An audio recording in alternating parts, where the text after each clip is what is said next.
trời. Ngài tỏa vinh hiển, nguyện Ngài thương đoái nhìn đoàn con.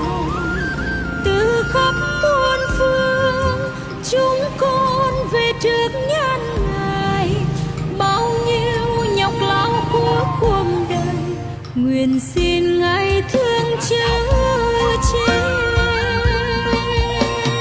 Ôi vì thánh khiêm nhường, Chúa thương ban cho làm phép lạ, cứu giúp kẻ cơ bần và đỡ nâng cho người lầm than.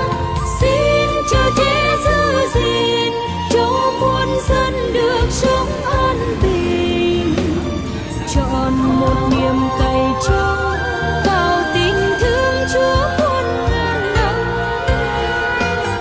Lạy Thánh An Tôn là đấng hay làm phép lạ, nay đoàn con về hợp cùng nhau dâng lời nguyện xin.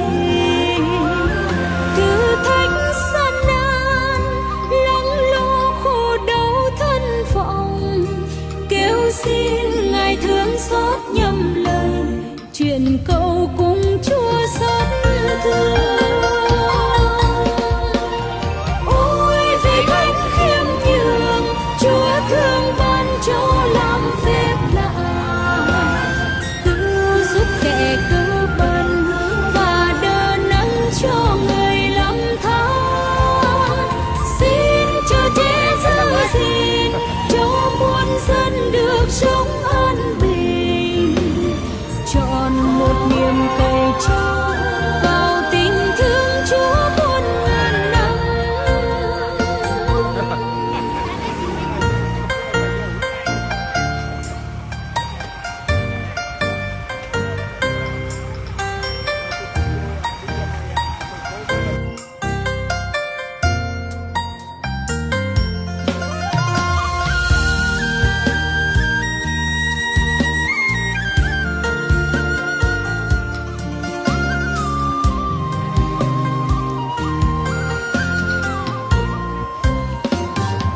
Lạy Thánh An Tôn, đoàn con hoan hỉ vui mừng, xin nhận danh Ngài làm trang sư quan thầy đoàn con. Đạo đức siêng năng, hy sinh nhiệt tâm phụng vụ, theo gương đời sống thánh quan thầy, một lòng trong tín sát son. Lạy Thánh An Tôn là đấng che chở giữ gìn, sư đạo dân Ngài, nguyện Ngài thương bao bồng đỡ nâng, cuộc sống an vui tháng năm hồng ân sư cha. Con nay thành tâm khấn xin